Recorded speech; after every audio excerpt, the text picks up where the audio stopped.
Jie nori esminių cheat kodų, kad būtų viena piliulė, kuri galėtų padaryti taip, kad gyvenimas nesikeičia, nieko nekeičiu, bet gyvenu begalybę. Ką jūs ten senelį darėt, sako, aš ir geriau rūkiau ir su ten panom buvau ir man viskas yra 100 metų sulaukiau. Kas iš to, kad mes gyvensim 120 metų, jeigu būsim nelaimingi? Laimingi yra tie žmonės, kurie sugeba būti dėkingi. Ar yra kokių nors konkrečių maisto produktų, kurie galėtų įtakoti emocinę gerovę? Skaidulos, žuvų taukai, polifenoliai, alyvuogių aliejus, juodas šokoladas, kakava, ciberžolė. Tai sisteminis uždegimas iš esmės įtakoja ilgaamžiškumą irgi. Tai yra vienareikšmiškai visiškai susiję. Sveiki visi, įsijungia mūsų laidą Gyvenimui su cinkeliu. Mano vardas Timūras ir mes čia kviečiam įvairių sričių specialistus, sveikatos specialistus, sportininkus ir kalbam apie ilgaamžiškumą, gyvenimą, sporto naudą, sveiką mitybą, įvairiausius dalykus susijusius su gera savijauta. Šios dienos mano viešnia, šeimos gydytoja Agnė Misiūtė, su kuria kalbėsim apie ilgaamžiškumą. Ir mes jau radom prisikabinimą prie šito žodžio, ne? Nes jau yra kitaip vadinama.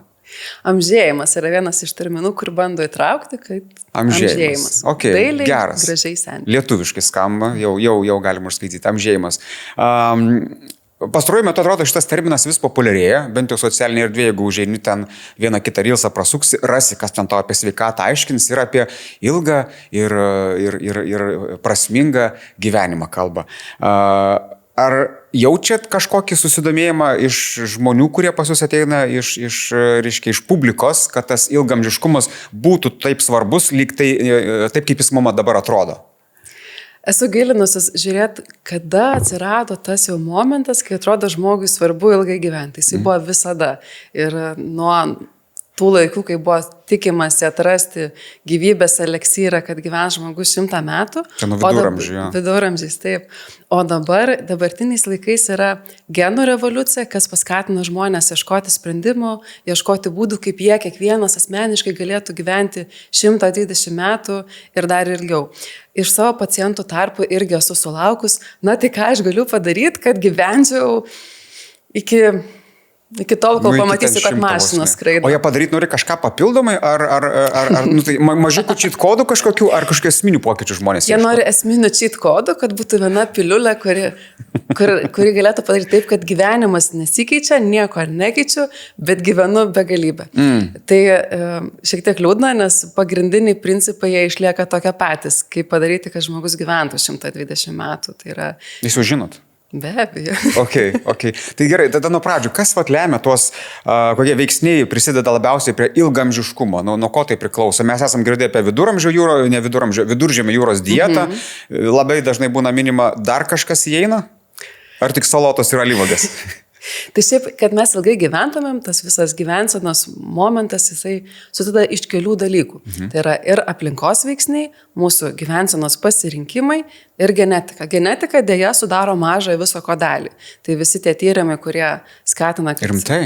Dėja, taip. Oho. Ir tyrimai su dvynukais parodė, kad nuo gyvenimo būdo pokyčių, nuo gyvenimo sprendimų priklauso taip, kokią jie turės kokybę gyvenimo, kiek ilgai gyvens. Aišku, genų inžinerija tikrai sparčiai šuoliais šuoliuoja į priekį, kaip ilginti tos telomerus, tas daleles, kur trumpėja su amžium, kaip iškirpti tam tikrus genus, kurie nulėmė mūsų senėjimą arba tam tikras ligas kaip Alzheimeris, kuris siejamas demencijos su senatvė. Tačiau vis dar didžiąją dalį sudaro aplinka ir gyvensena. Ką reiškia aplinka? Tai ir mes gyvenam švarioje aplinkoje, tarša, ar būnam pakankamai lauke, girinam ore, ar vediname patalpas ir panašiai. O gyvensena tai yra tie pagrindiniai principai, kurios jau žinoma atrodo nuo pirmų dienų. Tai kad negalima gerti rūkyti, kad turime judėti pakankamai, miegot pakankamai, maitintis tinkamai ir stengtis kontroliuoti, kad mūsų streso lygis neviršytų mūsų galimybių ribų. Bet jūs turbūt esat girdėjęs apie tos mitinius senukus, kurie sulaukia ten 100 metų, ateina žurnalistai, sako, ką jūs ten senelį darėt, sako, aš ir geriau rūkiau ir su ten panom buvau ir man viskas yra 100 metų sulaukiau. Tai atrodo prieštarauja tam, ką jūs sakot. Kaip tai paaiškinat? Yra vadinamosios mėlynosios zonos, kur gyvena 100-mečiai ir jie tyrinėjami ir tai buvo stebėta, kad tikrai yra vieni, kurie ir geria, ir rūko, ir 105 metai ir skaičiuojam toliau. esminiai momentai yra, kad tie žmonės yra laimingi, jie turi bendruomenę, turi kažkokį tikslą ir kažkokie kiti dalykai, reiškia, vyksta harmoningai. Pavyzdžiui, yra daug judesio, fizinis darbas, fizinis aktyvumas. Kiek yra, aš esu dirbus su seniorais, kuriems yra 96 metai, 95 metai, jie kruta non-stop. Netgi turiu anegdotą vieną su... Taip, ne anegdotas, čia reali istorija. Ateinu pas moteriškę, dabar jau 97 metai, tuo metu buvo 94, vieną kartą vizitas namuose, jinai skundžiasi, kad kosėja, kosulys, aš išklausau plaučių, tyrimai, viskas tvarkoja, po savaitės pakartotinas vizitas, pažiūrėt, kaip sekasi sveikti. Jinai seniorų globos namuose, tai jos skundas yra, sako, aš jaučiuosi čia labai blogai. Nu, tikrai kaip kalėjime. Sakom, kodėl? Kas negerai? Ir jinai eilėraščius rašo, labai šviesaus proto. Sako, labai anksti pusryčiai 9 valandą. Sakom, kaip tai anksti? Nu, sako, tai kol aš plaukus susitvarkau, kol veidą pasitaisau. Tai vat, kiek svarbu yra žmogui tas ir socialinis ryšys, kaip žmonės jį mato iš fono, kaip jisai aktyviai gyvena savo gyvenimą, laikosi vertybių, nu, estetika, grožis, tai moteriai buvo svarbu. Ir ne, 97 metai, jinai vis dar aktyviai kruta, laksto, juda ir toliau. Bet nelaimingas senelio namuose. Na, kažko reikia skūstis. Okay. Labai įdomu, kad viskas atrodo, kol kas sueina į tą laimės faktorių, kuris yra labai subjektyvus kiekvienam žmogui. Ir čia aš dabar pats galvoju, kaip ir tėvas, jau tu matai, kad turi vaikui, gali draust, ką tu nori, nedraudęs, kad tau kažkas tau gali nepatikti, ką tas vaikas daro, bet jeigu jam to noris, jis ras būdų, kaip tai kažkaip ar padaryti, ar išgyventi, ar turėti. Tai laimės paieškos turbūt čia atrodo dabar ir popkultūra, bet tai yra, kad kiekvienas turėtų būti laimingu, bet įdomu, kad ir mes pokalbio pradžioj iki šito atėjom. Taip, laimė, emocinė gerovė, tikrai kiekvienas skirtingai suvokiam ir dažnai mes skirtingai ir įvertinam. Atrodo, kad aš būsiu laimingas, turėdamas, nežinau, mašiną, namus ar kažką, tai aš labiau gal įvardinčiau kaip savęs įprasminimo, savo prasmės suradimo, kaip jaustis naudingam, reikalingam, nes kiekvienam žmogui svarbu būti įvertintam, pastebėtam, nebūtinai tai lygu, kad aš kiekvieną sekundę dopamino šuolį beprotiškai laimingas, bet esu įsiprasminęs, esu aplinkoje, kuria mane gerbė, kur aš jaučiuosi gerai. Ir kita vertus, dėl to paties amžėjimo turėjom diskusiją su viena mokslininkė, tai kas iš to, kad mes gyvensim 120 metų, aš prie to norėjau paskui praeiti, taip. Tai vat, išsiaiškinot su mokslininkė, kas iš to, kad mes gyvensim 100 metų ir socialiniuose tinkluose kankinsimės, jeigu ką. Jau čia mes turėjom jau po pokalbio tokią 2 mūsų diskusiją, kad iš principo, kad būtumėm laimingi, egzistuoja tie patys pagrindiniai dalykai, kurios reikia daryti. Tai yra ir pailsėti, išsimiegot 7-8 valandos kokybiško miego ir pajudėti, fizinis aktyvumas ir suteikia džiaugsmo hormonų daugiau ir išnaudoja streso hormonus ir prisideda prie ilgo gyvenimo. Tai viskas su viskuo susisieja ir persipinė. Okay. Ar yra kokių nors, nežinau, regionų Lietuvoje, gal žinot, kur žmonės laimingesni kažkaip atrodo, kažkokios bendruomenės, kur tas laimės faktorius geros savijautos jis yra didesnis? Ar jūs pastebėjot kažkokį tokį? Labai geras pastebėjimas, kad Lietuvoje, nes pasaulyje yra tos išskirstytos. Pasaulio, dar iki pasaulio ten mums reikia, bet įdomu pačioje Lietuvoje, ar mes turim kažkokį tokį skirtumą, jūs gal iš savo asmeninių stebėjimų gal esat kažkokią tokį išvadą padariusi? Pietiečiai, šiauriečiai, rytiečiai, vakariečiai, kuriems yra truputį atrodo lengviau? Šiaip iš tokio asmenės jau patirties, iš žmonių, kurie mane supa, tai tokią vieną frazę išsigryninau. Laimingi yra tie žmonės, kurie sugeba būti dėkingi. Tai reiškia, gali dėkoti už visas patirtis, už visą tai, ką turi. Ne tie yra dėkingi, kurie yra laimingi, o atvirkščiai. Mes esam dėkingi už tai, ką turim, visada galima turėti daugiau, visada galima siekti daugiau. Yra net pokštas, kad visą laiką atsiras kažkur tai Azijoje 12 metis, kuris daro 100 kartų geriau, ką tu visą gyvenimą darai ir atrodo jau esi ekspertas toje srityje. Tai svarbiausia mokėti padėkoti už tai, ką turit, už artimuosius, už maistą ant stalo. Tikrai kiekvienas, kuris žiūri, aš garantuoju, turėjo šiandien bent kartą pavalgę šilto maisto. Tai jau yra jau wow. Atsigėrė vandens tada, kada norėjo atsigerti, arba tikrai turėjo galimybę grįžęs vakare išsipraus po dušu, nueiti į tualetą, nereikėjo gintis nuo vilkų ar nuo kažko. Tai tikrai yra ko džiaugtis.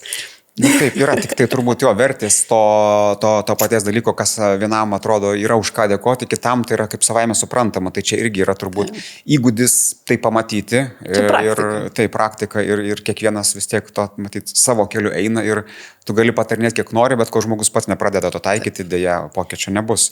Ar yra kažkokie tokie...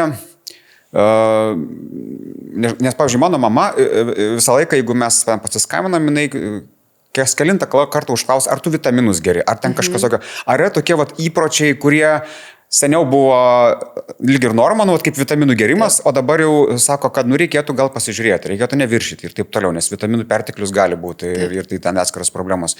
Ar esate tokių jau pastebėjusi, kas anksčiau buvo gerai, o dabar jau sakytumėt, kad gal pažiūrėkim?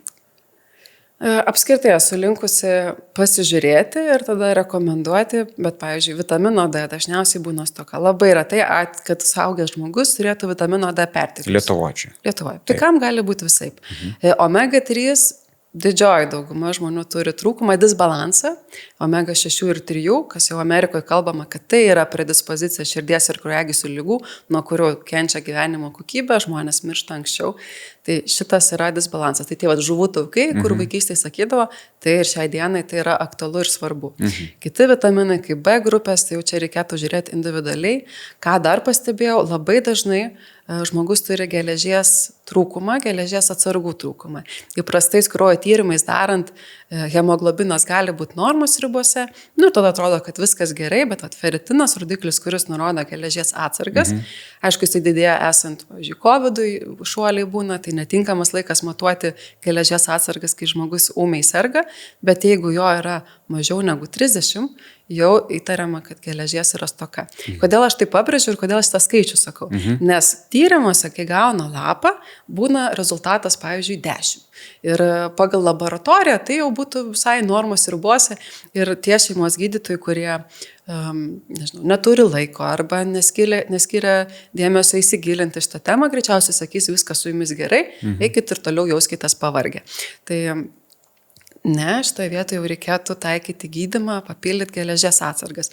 Ir kalbama konferencijos, ir Danijoje buvo neseniai, pernai metais buvo konferencija, kur tai buvo pabrėžiama, kad ir ekonominių atžvilgių, ir kiekvieno žmogaus individo atžvilgių geležies toka, tas energijos stygius labai atsiliepia produktyvumui, gerai savijautai ir panašiai. Ir čia su feritinu taip susiję, ar ne? Jo.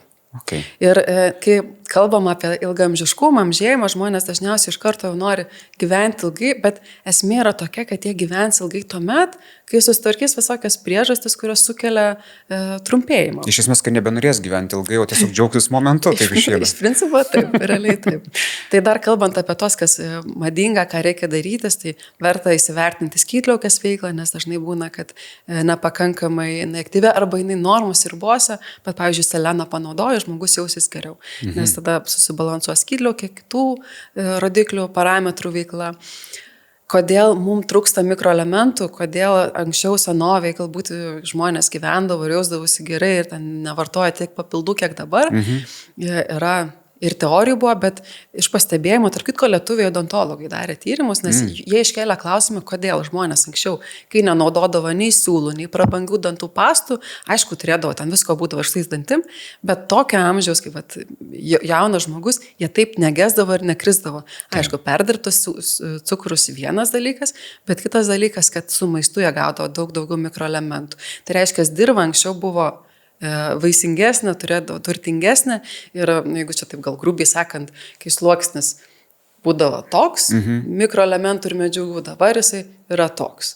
Tas pats B12. Anksčiau būdavo sakoma, kad su mėsa mes gausim daug B12. Kodėl mes gaunam su mėsa? Nes laisvai lakstančios karvytės, kiaulytės knapsto nosytėm arba žemę, arba rupšnuoja žolę, kur yra dirvoje tų pačių bakterijų, kurios gamina B12 ir tada su maistu mes jau gaunam. O dabar dauguma gyvūnų auginami tokiose sąlygose, kurie nemato saulės šviesos ir mes tikėtina, kad net ir su mėsa B12 nebegaunam. Aš tai vietoj su jumis nekiek ginčytis nenoriu, aš jums visiškai pritariu ir aš visiškai pritariu tas, kad ateinant civilizaciniams patogumams ateina ir tie minusai, kurie dėja yra tokie, jog kuo patogiau gyvensi, tuo labiau teks savim ir pasirūpinti. Tai nėra taip, kad žinai, apsistatė daiktais ir va gyvenimas geras. Dėja, tad civilizaciniai pliusai turi savosius minusus. Nes yra tikrai ne vienas turbūt šeimininis stalas švenčių metu aptarinėjęs, kaip anksčiau kokia vištiena buvo geresnė, kokia kiauliena buvo matsnesnė, o va dabar ta parduotuvinė visai tai nieko tokio ir taip toliau. Tai čia yra susiję dalykai. Žarnyno sveikata įdomu, kaip tai įtakoja tiek bendrą savijautą, tiek tą ilgamžiškumo faktorių. Čia turbūt esmingai. Visiškai susiję, tiesiog viskas yra svarbu. Žarnynas, tai net pradedant nuo mūsų kramtymo įgūdžių, kurio jau mes netenkame, viskas turi būti greitai, nėra kada laiko kramtyti, tada tas maistas nesusivirškina iki galo, jisai pradeda pūt, kai jisai pūna žarnyne, tai dominuoja patogeninės bakterijos, gerųjų tampa mažiau ir yra jau įrodytas mokslinis ryšys žarnyno sveikatos su smegenų per klajoklį nervą, nes jisai keliauja pirmyn atgal, duoda signalus. Ir ką mes turim ir emocinį būseną prastą, didesnį nuovargį, jeigu žarnyne yra disbalansas, gali būti netgi galvos skausmai, migreninio tipo galvos skausmai. Tarp kitko yra, norvegai dabar vis daugiau daro tyrimų su gliutenu ir kazeinu. Tai yra gliutenas kviečių baltymas, kazeinas yra karvės pieno baltymas. Ir jisai, kai nesuskyla iki galo, o nesuskilt gali dėl daugybės priežasčių, netoleravimas, skrandžio rūgšties trūkumas, gali būti per mažai rūgšties ir nesuskaldyti. Ir jis patenkęs į smegenis, gali sukelti tokias ligas kaip depresija. Gerai, čia galbūt ne priežastinis ryšys dar neįrodytas, bet neigiama įtaka, kai yra depresiniai simptomai, vaikams autizmo spektro sutrikimai, gali būti netgi ir prie šizoafektinių sutrikimų, kai žmogus naudoja mažiau gliuteno, kazeino, o amerikiečiai su vaikais dirbdami tyria cukrų ir gliuteną, tada savijauta pagerėja, netgi emocinė būklė pagerėja ir jeigu ten kokia agresijos priepuoliai ar kažkas, tai ženkliai pasikeičia vaikų elgesys, vien sureguliavus mitybą. Ta pati daro ir gerosios bakterijos, net neurologai per savo konferencijas rekomenduoja 4-gubas dozes gerųjų bakterijų tam, kad sumažėtų migrenos priepuolių dažnis. O jau nekalbu apie atompinį dermatitą, kuris irgi susijęs su gerųjų bakterijų balansu. Tai va, žarnyno mikrobiota, kiek jinai yra svarbi. Ir ta veikla, tai ne tik tai, kad gerųjų bakterijų gaunam, bet turim turėti ir maisto gerosiom bakterijom, kas yra skaidulos. Skaidulų rekomendacija per dieną suvartoti yra 40 gramų. Lietuvos vidurkis yra 12 gramų skaidulų per dieną, tai žmogus net nesuvartoja. Tiek, pavyzdžiui, 100 grame lęšių, skaidulų yra 14 gramų. Tai reiškia, kiekvieno valgymo metu turi būti daržovė. Komplekse skaidulų? Kiek yra McDonald's komplekse vidutiniam? Nėra turbūt iš viso, ne? Kažkiek tai yra, tų daržovių ten yra, bet gerokai per mažai. Ten susidurėm su kitais dalykais. Tai yra perkaitintas maistas, perdirbtas maistas, pusfabrikačiai, greičiausiai su tiek stabilizatorių, skonio stipriklių, kad maistingumas ne tik atkrenta, bet ir visi toksinai, kurie patenka į mūsų organizmą, sukelia didesnę žalą ir didina lėtinį sisteminį uždegimą. Tai va, ir tas lėtinis uždegimas tai turi įtakos visom būklėm. Jeigu kada žmogus ateina pas gydytoją ir sako, yra gastritas, artritas, kažkoks kitas ponas itas, tai yra uždegimas. Ir jeigu yra autoimuninis uždegimas, tai mokslininkų atžvilgių tai yra priežastis neaiški, bet tai yra uždegimas. Sureguliavus lėtinį uždegimą kūne, tikėtina, kad ir visos kitos būklės, kurių priežastis neaiški, taptų daug lengvesnis ir labiau kontroliuojamas. Gali būti, kad mus dabar žiūri ne vienas iš tokių padrų kaip aš, kuris esant įtampai arba kažkiam nerviniam krūviui iš karto pajunta per virškinimo sistemą, vadinkim taip, nes jūsų skrandis įman bendriau. Kaip jūs tokiem žmonėm, nežinau, kaip tokiais atvejais sprendžiat, nes atrodo, valgyk tu ką nori, gali būti ten angelų pienas, bet jeigu tau įtampa sukilo, tau vis tiek bus blogai.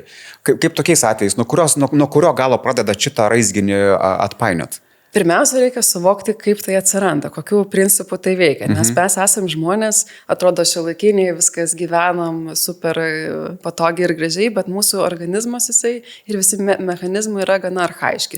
Tai reiškia, jeigu žmogus bėgo nuo mamutų, jam tie patys hormonai skiriasi, kaip ir mums dabar, pavyzdžiui, prieš šitą pokalbį, ar, nežinau, kažkokie deadline'ai, kur reikia greičiau pabaigti darbus, tie patys hormonai, tie patys adrenalinas ir kortizolis iš antinkščių, jie išsiskiria. Ir ką jie daro? aktyvuojama yra autonominės nervų sistemos simpatinė dalis, tai reiškia tą kautis arba bėgti, arba sustingti. Taip. Ir tokiu metu virškinimas nėra prioritetas. Galbūt senoviai protėviui padėjo, pavyzdžiui, vidurius paleisti. Tas nemalonus kvapas atbaidė jaguarą ir jis išgyveno ir savo visiems ateities kartos palikuonėms duoda šitą geną, kad išgyvensi, jeigu to vidurius paleisi. Bet dabar jeigu ofise vidurius paleis, jaguaras nepabėgs. Nepabėgs. Tai tokiu būdu sprendimas galėtų būti irgi archaiškas, kadangi išsiskiria streso hormonai, tai tuos hormonus reikėtų įdarbinti. Jie išsiskiria tam, kad mes juos panaudotumėm judesiui, kovai ir panašiai. Tai jeigu jaučia žmogus, kad artėja kažkas labai svarbaus, tai reikia užtikrinti, kad jis judėtų pakankamai, apeitų ratą aplink namą, 3 ratus, jeigu reikia. Kitas dalykas, galim šiek tiek apgauti kūną. Mes turim signalą, kad esam įtampoje, strese, reikia kovoti. Mums reikia, kad priešingas mechanizmas, parasimpatinė nervų sistema, atsipalaidavimo, kai viskas žarnynas veikia, įsijungtų. Tai galima daryti kvėpuojant, kadangi tas nervas klajoklis keliauja per visas sistemas ir dalyvauja aktyvacijai, gilus kvėpavimas padeda reguliacijai. Tai jeigu žmogus turėtų šitą reguliarų režimą 4 kartus per dieną, pavyzdžiui, po minutę laiko skirti sustoti ir giliai pakvėpuoti į pilvą, jau būtų geriau. Kitas, jeigu nėra, staigiai reikia nurimti, galima bandyti pratimą, kai giliai įkvepiama ir įkvepiama dar šiek tiek daugiau ir tada lėtai iškvepiama. Ir tokius 2 įkvepimus. Galbūt ne visą laiką žmogus turi 2 minutės arba tiek streso, kad jis net negali įsivertinti, kad aš galiu sau leisti skirti 2 minutės negalvoti apie tai. Na taip, jeigu jūs esate skubiosios pagalbos gydytojas ar ten operacinės metu ten kraują trykšta, galbūt greitai reikia įkvėpti ir iškvėpti. Bet kitais atvejais, tai manau, visi turi tą sekundę giliam kvėpavimui. Nes kas būna, kai būna įtampa ir stresas, kvėpavimas būna paviršutinis. Tada irgi atsiranda problemos, irgi atsiranda uždegimai, tų laisvųjų radikalų padaugėja, laisvieji radikalai sukelia uždegimą kūne, o tą pažaidą įgyvenint padeda ir deguonis padeda šitoje vietoje, ir mityba, tai gilus ramus kvėpavimas, meditacija, atsipalaidavimo pratimai. Čia mes kabinam šiek tiek ir tą dabar irgi madingą terminą mindfulness, kur tai yra sustojimas dienoje arba kai jauti, kad kažkaip triggeris, tai čia irgi yra stipri turbūt ilgamžiškumo, amžėjimo dedamoji dalis, ar ne? Aš manau, kad tas sąmoningumas realiai turėtų būti kiekvienam veiksme. Nuo valgymo, nuo atsikėlimo, nuo mankštos darimo. Aišku, be pigučia sakyti, pačiai sunku save kartais pagauti, nes pagaunu, kad mintis yra kažkur tai. Ar nuo to, kad aš galvosiu apie tai, kas bus rytoj poryt, kažkas pasikeis, gali būti, kad nebūtinai, arba skirti laiko tam. Nežinau, turit vaikų, turbūt irgi pastebit, kad vaikai ateina pasakoja, žiūrėk, koks piešinukas ar kažkokio galva veiklos ir panašiai, tada žmogus nebūna čia ir dabar. Valgymo metu atsiranda televizorius, telefonas, nes kaip aš čia praleisiu kažką svarbaus arba žinios, dar kažką reikia. Šitas jo. Taip, išgirsti, pamatyti ir tada dingsta svarbi valgymo dalis, nes valgymo, kadangi irgi minėjom, svarbu pamatyti, užuosti, užčiuopti, sukramtyti, reiškia, esi visiškai 100% tame procese. Tai to sąmoningumo labai mažėja kiekvienam žingsniui. Ir fiziniam aktyvumui. Tarp kitko yra buvo tyrimai daryti su sportininkais, su krepšininkais. Vieni, čia apie tą sąmoningumą, kiek veikia mąstymas. Vieni nuolatos treniravosi, kiti tas pačias valandas, kur pirmieji naudoja treniruotėms, skiria laiko ir dalis laiko treniruotėm, o dalis laiko netreniruotėm, bet jie įsivaizduodavo, peržiūrėdavo įrašus, galvodavo kombinacijas judesių ir tų rezultatai, kurie dar sąmoningai apmąstydavo ir galvodavo, buvo panašus ir geresni negu tų, kurie tik tai fiziškai treniravosi. Tai kiek yra svarbu būti ir sąmoningam, ir kartu, ta vizualizacija irgi labai daug duoda. Aš dabar galvoju, ar jums netrodo, kad kartais tuo būti sąmoningu, šiek tiek savim pasirūpinti irgi ne visi vienodai galim.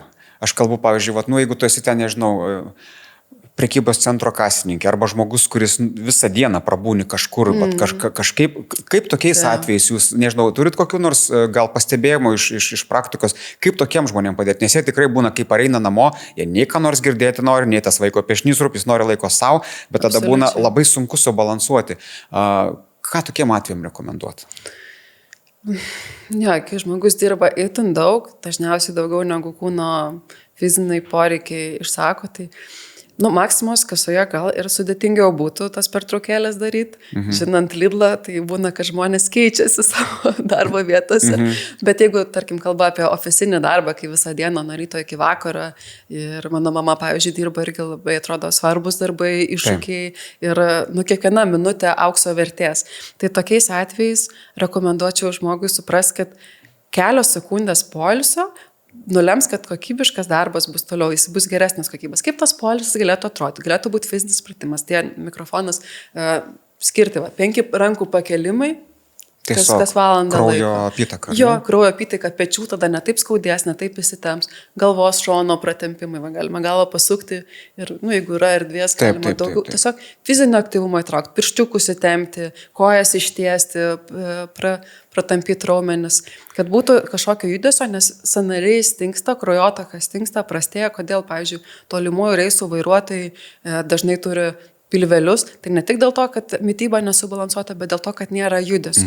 Ir tą judesį reikia įtraukti.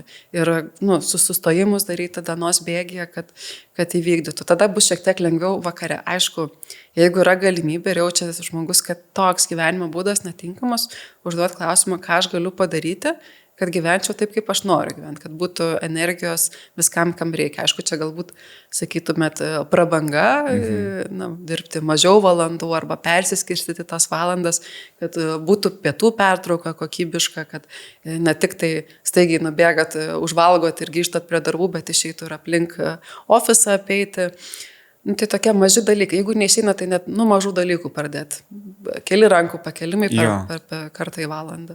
Kad tai taptų normalaus, dienos norma tiesiog, ar ne? Kad tu tai turėtum. Galų gale dabar ir laikrodžiai išmanieji vis bando tau priminti, kad gal jūs norit pakvėpoti, gal jūs norit kažką padaryti. Tai... Jau ilgai sėdėjai, reikia. Taip. Vienas iš būdų galėtų būti, kuris primintų, jog reikia pajudėti.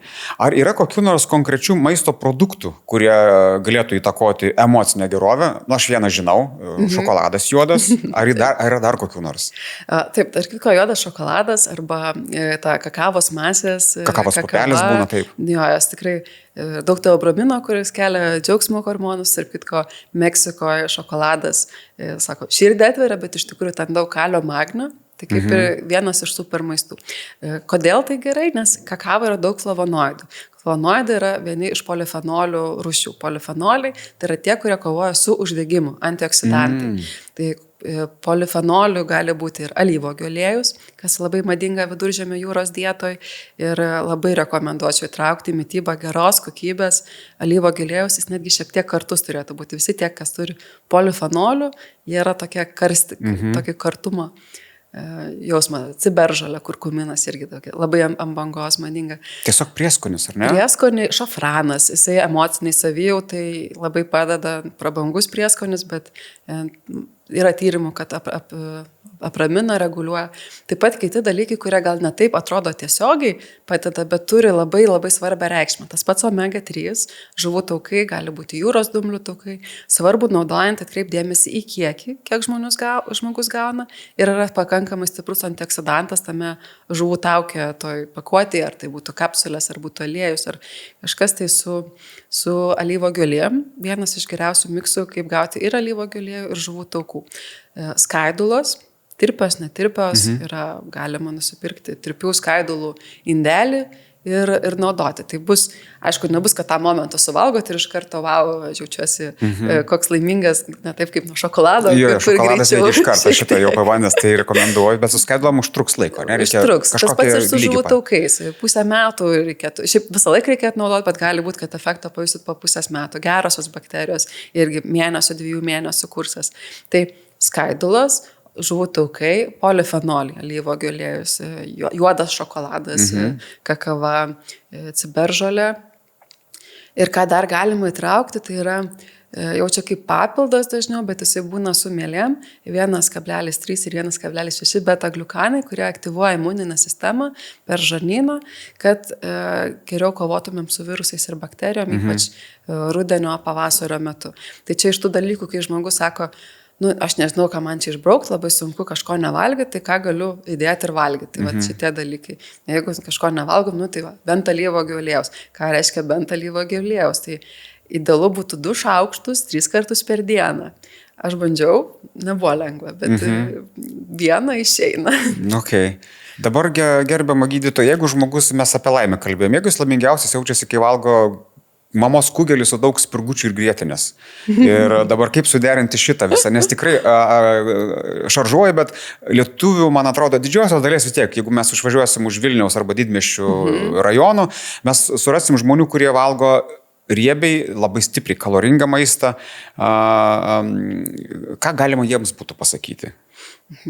Tai riebiai šio laikinė moksle pastebime, kad nebėra pagrindinė problema. Pagrindinė problema yra uždegimas kraujagyslių sienelėse, kas sukelia disbalansas omega 3 ir omega 6. Omega 6 ateina ir su maisto produktais, taip pat uždegiminiai visi elementai kaip rūkymas, judesio stoka ir perdirbtų maisto produktų naudojimas. Tai vienas dalykas. Minėtas kugelis. Kugelis sudaro bulves, apkeptos bulvės gan greit skylantis angliavandeniai. Reiškia, gauna energijos šuolį, tai labiau greitai skylantis angliavandeniai irgi skatina uždegimo atsiradimą, insulino atsparumą atsiradimą. Insulino atsparumas yra tada, kai nebepriema cukrus, gliukozė į ląstelę, o kasa skatinama gaminti daugiau insulino ir mes turim problemą. Daug insulino, daug cukrus, nieks nevyksta, error.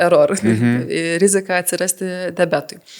Tai bulvės yra greit skylantis angliavandeniai. Grietinė ir jablo šiuo metu šiek tiek palengvina tą visą situaciją, kad tas cukraus šuolis toks greitas nebūtų, bet geriau būtų, nežinau, gal čia cheat code'as ar ne cheat code'as, prieš kugelį suvalgyti bliūdą salotų su obuolių sidro actu, alyvuogių aliejumi ir tada valgyti kugelį. Tada ir gal kugelio norėsis mažiau ir ne taip riebiai norėsis. O jeigu ir norėsis, taip pat kaip visada, tai bent jau turėsi organizmas ir gerųjų skaidulų.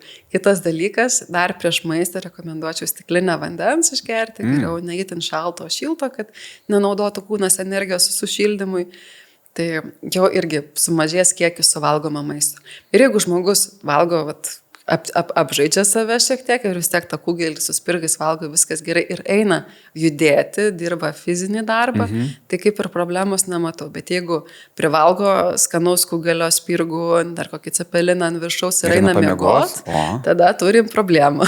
Tada turim gražaus savęs pasitikinčio vyro vaizdą su... toks irgi anekdotas knygoje medicininiai buvo parašytas pigus tyrimas, kaip pamatuoti, ar žmogus turi atsparumą insuliną ar ne. Bet čia labiau anekdotas ir realus tyrimas. Tai jeigu tai neneščia moteris, bet kokiais kitais atvejais tinka, ir išsitiesęs eina link sienos ir pirmą sieną pasiekia pilvukas, tai tikėtina, kad yra atsparumas insulinui. Pabandykit, namuose nieko nekainuoja. Nieko. Jo, tai aš manau, kad mes suprantam, apie ką mes kalbam. Jūs kaip tik užsiminėt apie tą insulino atsparumą. Ar čia yra išsivystantis dalykas, ar čia yra įgimta kažkam, ar kažkas turi galbūt, nežinau, didesnį riziką tam, ar čia yra visiems vienodai, jeigu tu piknaudžiauji? Dažniausiai problema jau būna paaugliams arba vaikams irgi gali būti, nes mityba tokia besikeičianti, kad nutukimą prie diabetą turi ir jauni vaikai, Lietuvoje gal dar ne taip, bet Amerikoje, Jungtinėje karalystėje jau daugėja ir tos ligos, kurios buvo anksčiau būdingas tik tai suaugusiems, dabar atsiranda ir vaikams. Tai insulino atsparumo pradinius požymius turi labai daug. Aš kiek dirbu alternatyvio dar klinikos su technologijom, labai dažnas turi pradinius insulino atsparumo požymius.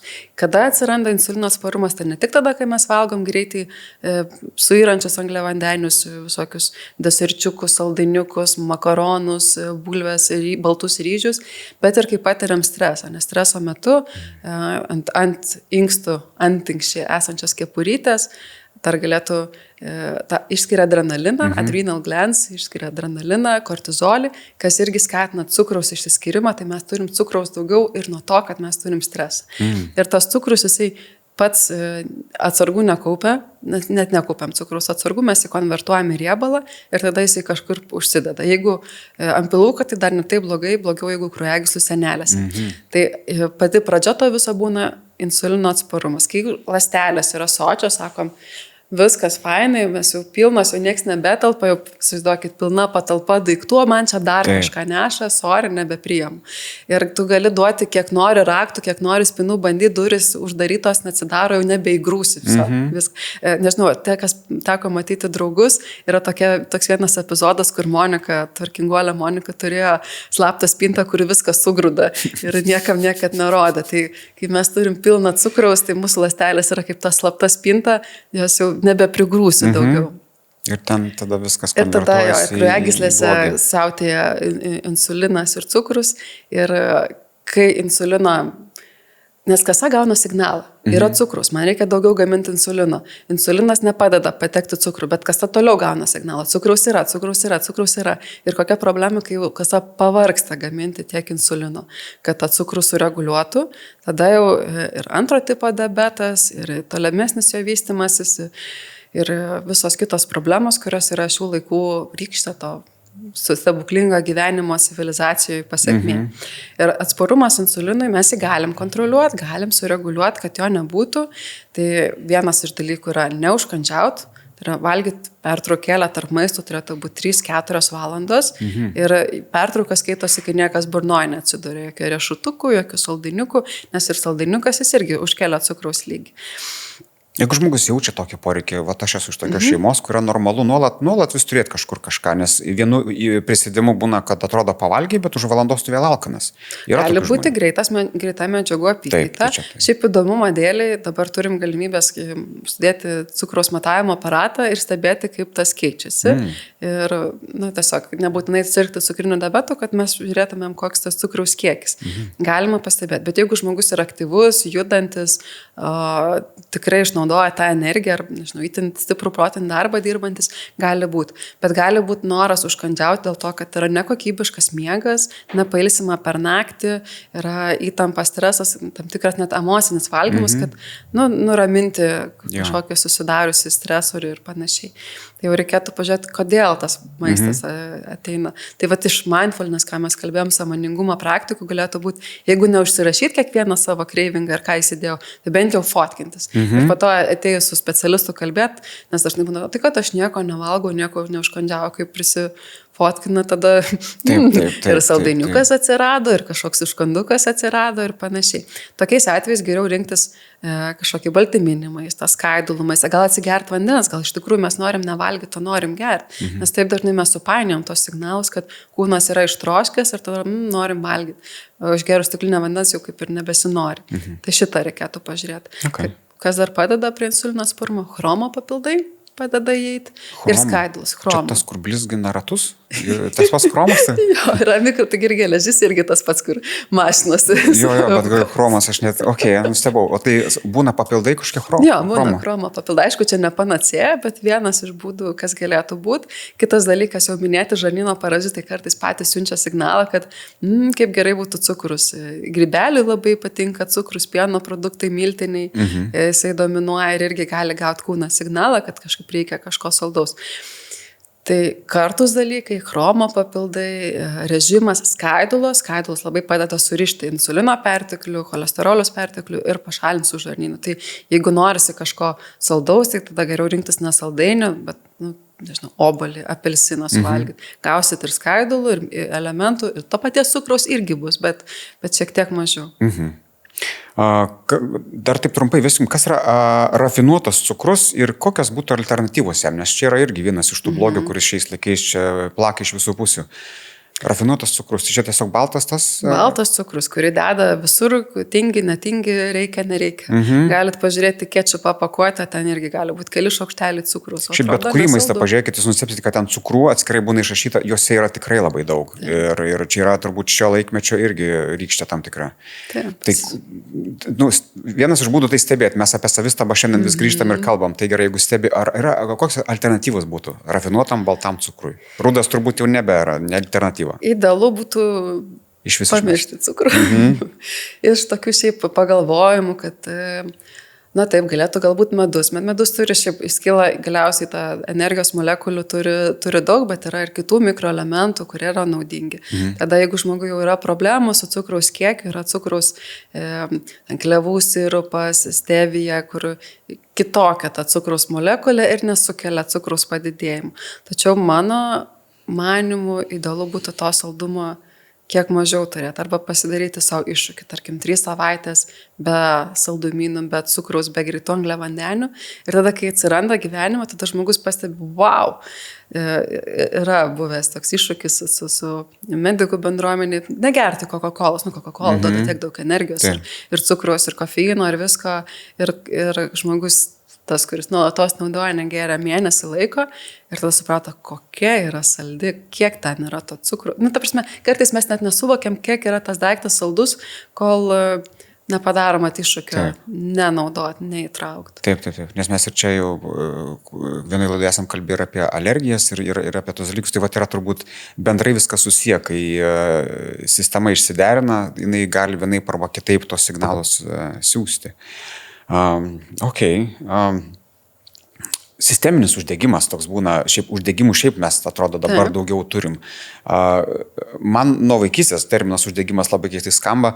Kokia yra bendra jo tokia savoka? Nes man uždegimas atrodo, kad kažkas dega pas tave viduje, ten realiai liepsna dega. Labai gerai, taip panašiai yra, realiai kažkas dega, kūnas yra, vidinės ląstelės yra koviniai parinkti, eina mažytės imuniteto ląstelės, leukocitai, pastoviai gesinti gaisrus vienur kitur ir kaip jau minėjote, visas, kas yra itas, dermatitas, niežėjimai, bėrimai, skrandžio skausmai, viskas priklauso nuo uždegimo. Ir yra, pavyzdžiui, daryti tyrimai su širdies ir kraujagyslių ligom.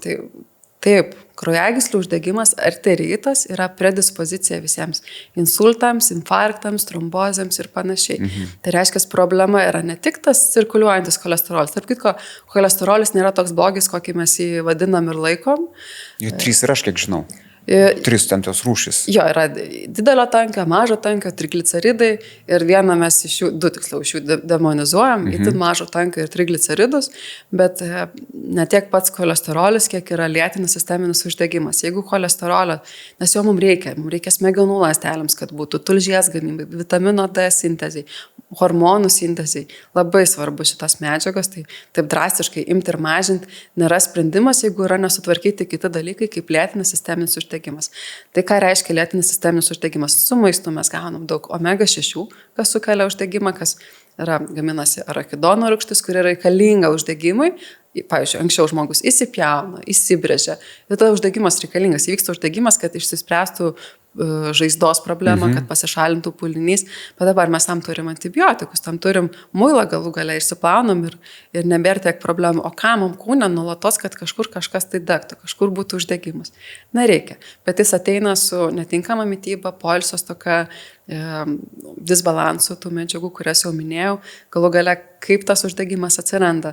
Yra laisvieji radikalai, dažnai kaip pasako šitą paminiu, leidžiu įsivaizduoti žmogui tą viduje esančią molekulę, kuri yra itin aktyviai, kaip kokį aktyvų panką per patį paauglystės įkarštį ir protesto įkarštį ir jisai norisi visur savo laisvės trinkytis ir jisai skambant nuostabiai trankiai muzikai, trankosi į kraujagyslių sieneles ir sukelia pažaidą. Iš tikrųjų, vėlgi alegorija paauglystė, tam laisvam radikalui tai trūksta antioksidanto arba kad gautų papildomą molekulę, juokaudama sakau, trūksta meilės, reiškia, turi ateiti antioksidantas apkabinti, kad tas laisvasis radikalas nebebūtų aktyvus. Tai reiškia, susijungia molekulės ir jau nebesukelia pažaidos. Iš kur to antioksidanto gauti? Tai minėti polifenoliai, daržovės, vaisiai vasarą dabar, tai uogos, serbentai, mėlynės, agrastai, daržo gėrybės, pilna antioksidantų. Prašom, naudoti sveikatą valgyti, tų laisvų radikalų mažiau ir uždegimas lėtinis sisteminis mažėja. Tai sisteminis uždegimas iš esmės įtakoja ilgaamžiškumą irgi. Tai yra vienareikšmiškai visiškai susiję. Kodėl trumpėja telomerai, tos dalelės DNR, kurios atsakingos, kad kiek mes nugyvensim, dėl to, kad yra oksidacinė pažaizda. Laisvieji radikalai, tie pankai trumpina ries. Mūsų ligos, insulino atsparumas, skrandžio nevirškinimas irgi viskas sukelia, kad pūna maistas, toksinai patenka į kraujotaką. toksinai irgi sukelia pažaidą ir irgi trumpina. Tai nori žmogus gyventi ilgai, reiškia, turi padaryti viską, kad nebūtų veiksnių, kurie trumpina. Rūkymas, laisvėjai radikalai, alkoholis, cukraus perteklius, tuščių kalorijų perteklius, perteklinis buvimas tiesioginėse saulės spinduliuose, tarša, galų galia tas pats mikroplastikas irgi sukelia uždegimas kraujagyslių sienelėse. Pilna veiksnių, realiai šiuolaikinis gyvenimas sukelia uždegimą. Jo, čia mes jau iki tokio folkloro atrodo ateinam, bet tai yra tiesos tame, nes mikroplastikas, va irgi dabar paminėjot, man atrodo vienas iš tų tokių, kur lengva prisibauginti, nes tu jo nematai, bet jis kalbama, kad jau visur yra. Absoliučiai, taip ir yra. O ar turi kokį nors duomenų apie Lietuvos situaciją? Nes mes čia kol kas džiaugiamės ir didžiuojamės, kad mes esam visai neseniai, ten yra Europos dalim ir modernus kraštas, tai mes gal dar turim tų išlaikytų gamtos kampelių, bet jau užteršumas didėja. Taip, turiu darbę galimybę technologijomis pastebėti, ar yra požymių į reakciją į plastiką organizme. Ir tikrai yra, kaip atpažinti ar savo gyvenime žmogus veiksniai, kurie nulėmė, kad galėtų būti gerimas iš plastikinių pakuočių, valgymas iš plastikinių indelių, kavos gerimas iš popierinių podelių, tai vis tiek padengta plastikinių sluoksnių, maisto indukų naudojimas plastikinės lentelės, galų galia plastikiniai virduliai, nors, sakome, ES normatyvai eina, tai reiškia, vis tiek kažkiek patenka. Kas sugalvoja, kas yra norma, kas yra nenorma. Galų galia žvakių sintetinių deginimas namuose, kvepalai, moterims kosmetika, sporto rūbai, poliesteris, mikroplastikas. Tai prasme, gerai, galbūt išskalbus to plastiko sumažės ir mes mažiau gausim nuo kūno, nes kaip prakaituojam, atsiveria kūno poros ir tas momentas, kai mes šalinam viskas, kas nereikalinga, yra ir tas momentas, kai gali kūną patekti to, ko mums irgi nereikia. Tai visi sintetinės medžiagos, dabar taip madingi, tokie gražus, tie visi rūbai iš sintetinių medžiagų irgi yra vieta, kai gali patekti plastiko, mikrogranulės kūno šveitikliuose, skalbinių milteliuose, mikroplastikas, visur jo pilna, atrodo, kiekvienam žingsnį, kur eini. Aš dabar žiūriu, nors laikas spaudžia, bet aš dar vieną dalyką noriu paliesti apie tos PFAS, ne va tai ilgai išliekančius plastikus. Čia buvo išlindęs irgi skandalas, kad vaikų pamėgtame gėrime Prime yra ten labai daug ir taip toliau. Kiek yra tiesos ir jūs kaip medikė, kaip jūs tą dalyką matot? Nes tai yra ne va tai ilgai, tai yra tūkstančius metų neįrantis sintetiniai dariniai ir jais irgi mes, kai impregnuojamės čia, tai neprideda. Kaip apie tai, kiek tos taršos mes turime? Jo, šiaip mokslinės tokios patvirtintos informacijos, kad būtų būtent ta sukelia tą, nėra tiek daug. Bet hormonų disbalansai, lėtiniai sisteminiai uždegimai, endokrinologinės ligos, vaisingumo sutrikimai skatina kelt klausimą, kas tai gali būti. Ar tai estrogenų perteklius, parfumas ir panašiai, ar tai tas pats plastikas. Ir kadangi nėra tyrimo, atrodo kaip ir saugu, temperatūros reikalavimų laikomasi kaip ir galima naudoti, bet laiko klausimai, gerai, nebūsiu konspiracininkė, bet gali būti, kad tam tikri tyrimai nėra iki galo atskleidžiami mums, kai kurie galbūt tyrimų trūksta laiko, kad mes galėtumėm įsivertinti, kad yra taip ir ne kitaip. Ir aš labai suprantu, kaip yra patogu tie plastikiniai indai vaikams, nes jie nedūžta, tada susižeidimų rizika mažėja, bet kad plastikų yra naujagimių kraujyje, net kraujo mėginius darant, tikrai yra, galų gale kalbėjau su tokiu Italijos mokslininku, kuris nagrinėja mikroplastiką dirvožemyje, apskritai plastiką, kaip gamtoje yra, tai net Everesto viršūnėje rasti yra sausainių pakuotės iš 1960-ųjų, tai mano mintis tokia, galbūt tai nėra mūsų problema, ne mano problema, ne šios dienos problema, bet tikėtina, kad tai bus labai didelė problema po 10 metų, 20, 50 metų. Tai laiko klausimas, kada pradės lysti tam tikros sąsajos. Taip. Tai čia nusiraminimui, jog už maišelį reikia mokėti, tai nebesinervinkit, čia yra tikrai pragalvota. Pabaigai, paskutinis visiškai klausimas, norisi vis tiek įkvepiančiai pabaigti. Kokį jūs galėtume duoti parašytą vieną patarimą? Tegul bus vienas patarimas žmogui, norinčiam gyventi ilgai, laimingai ir sveikai. Visuomet į tokius klausimus atsakydavau, kad vienintelė piliulė, kuri išgelbsti nuo visų ligų, nuo visų problemų ir yra pati veiksmingiausia piliulė, tai yra atsakomybės piliulė, kai žmogus prisiema atsakomybę už save.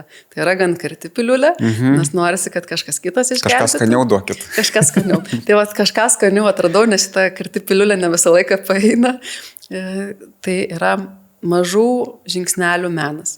Nors ir atrodo, mes čia tiek daug kalbėjom, kaip čia reikia judėti, miegoti, sportuoti, vengti uždegimo, valgyti vaisius, uogas ir panašiai. Tikrai dideli dalykai atrodo jo. Nu, atrodo tą, ką mums skelbia nuo pat mažens. Valgy, gerk vandens, judėk, eik miegot gerai. Nu, nieko čia naujo nepasakiau, gyvens ilgai ir laimingai, ką neišgelbės vienas genetinis tyrimas nuo visko, nu, dėja dar kol kas neišgelbės, bet maži dalykai, maži sprendimai, atsikelt 10 minučių anksčiau padaryti mankštą ryte, vieną pratimą padaryti kartą į valandą, nežinau, rankas iškelti į viršų, nusišypsoti praeiviui, galbūt nuotaika geresnis, užsimerkti, pabūti užsišypsopus 2 minutės.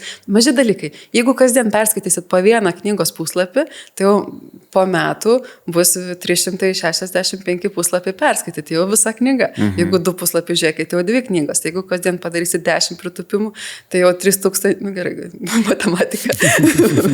Bet jau bus šis tas. Bet jau daugiau negu 0. O ką, neperskaitysit vieno puslapio, nepadarysit 10 pritupimų per dieną, čia labai sunku, nu ne.